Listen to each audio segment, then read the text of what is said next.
Dalen Baldwin caught 2 touchdowns, 17 receptions, not a huge loss there. And that's pretty much it at the wide receiver. Andrell Anthony would be the guy that most intrigued me. Obviously, he had the enormous play against Michigan State, had a huge game against Sparty, and only got his hands on the ball 12 times, but he was electric.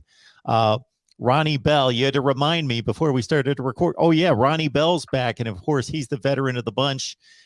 Good-looking wide receiver core.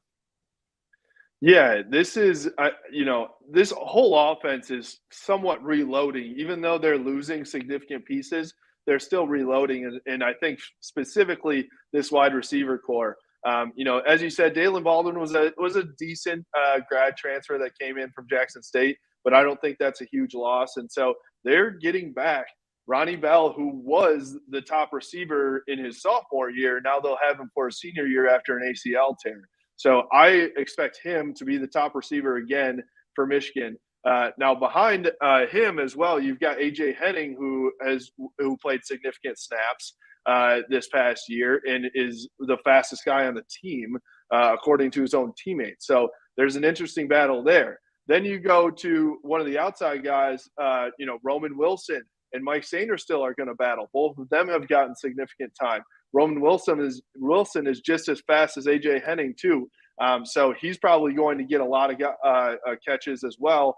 And then at the final position there, you've got probably the best position battle I think out there is Andrell Anthony versus Cornelius Johnson.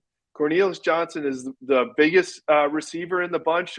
Andrell Anthony isn't far behind him in terms of size. They're not huge guys. There's no Nico Collins in this wide receiver room.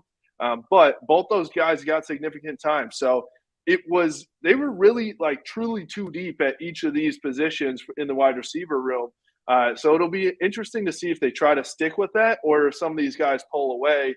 But yeah, Andrell Anthony had, flashes with JJ McCarthy at QB, and I could see him having a breakout season. So, if I had to go out and guess, I would actually guess that it's going to be Ronnie Bell, Roman Wilson, and Andrell Anthony as the top 3 receivers for Michigan.